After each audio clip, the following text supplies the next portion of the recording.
আমি এমপি হওয়ার পর আমার যতগুলা রাস্তা আছে সবগুলা রাস্তা দেখা যাচ্ছে যে প্রথম সপ্তাহে ছোট গর্ত হয়, পরে কয়েক সপ্তাহ সময়ের ভিতরে অনেক বড় গর্ত রাস্তা চলাচলের জন্য অনুপযোগী হয়ে যায়।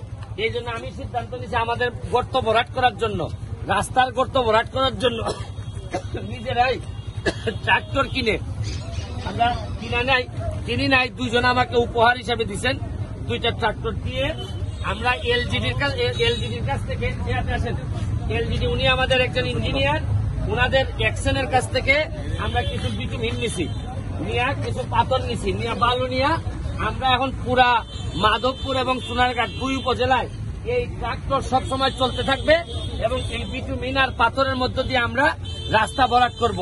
আমার একটা বিশ্বাস যে শুনেন, কাশি যদি ঠিক মতো আপনি চিকিৎসা না করেন তাহলে এই কাশি কিন্তু হাঁপানিতে রূপান্তরিত হয়।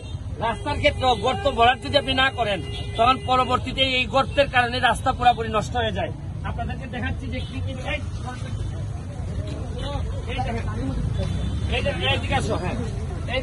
ওয়ালটন এসিতে ইনস্টলেশন একদম ফ্রি। এটা এই সৌজন্যে মালিক জাপানি, উনি আমাদেরকে এই ট্রাক্টরটা দিছে। এখন গাড়ির মধ্যে কি কি আছে দেখাও। এই যে এই গাড়িটার মধ্যে থাকবে, এই যে দেখেন, এটা হচ্ছে পাথর আছে আর বিটুমিনেরটা কই দেখি, এখানে সরেন। আরে আমার কাজ শেষ করলে কিন্তু অনেক গরম। এই সরো, তুমি সরো, এইখানে নষ্ট হইতেছে কাম। এই যে এই বিটুমিনের জন্য ধন্যবাদ জানাচ্ছি আমাদের হবিগঞ্জের অ্যাকশন মহোদয়কে, যে উনি আমাদের বিটুমিন দিয়ে সহযোগিতা করার কারণে এখন আমার এলাকার যে রাস্তার গর্ত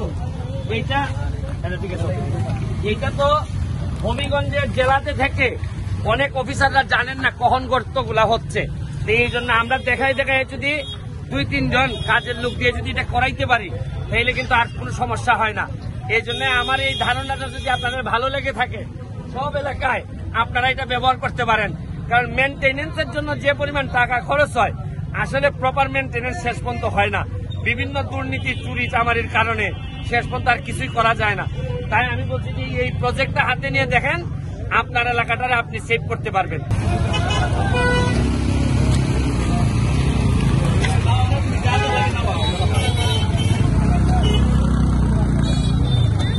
আপনারা দেখছেন মাননীয় এমপি মিস্টার সুমন ভাইয়ের উদ্যোগে আমাদের সোনারঘাট উপজেলার যতগুলা রাস্তার গর্ত রয়েছে, এই রাস্তার গর্তগুলা ভরাট করা হবে। মানে